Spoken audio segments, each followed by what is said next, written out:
In this guide, I'm going to show you how to turn off data saver mode on Android.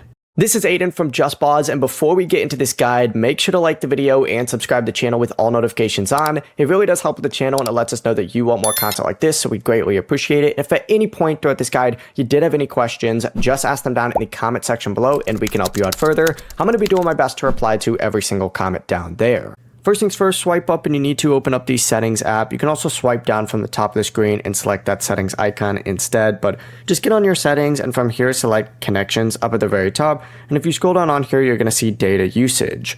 Open this up and you need to then choose data saver and turn that switch off. Now, once it's disabled, the apps will be able to use your mobile data in the background normally, and you're not going to have to worry about data saver causing any issues on any of your apps. Once again, everything will then run in the background like it is supposed to, but that's the full process. Before you do leave, make sure to like the video and subscribe to the channel with all notifications on. It really does help with the channel and it lets us know that you want more content like this. We'd greatly appreciate it. And if at any point throughout this guide you did have any questions, just ask them down in the comment section below and we can help you out further. I'm going to be doing my best to reply to every single comment down there. Peace.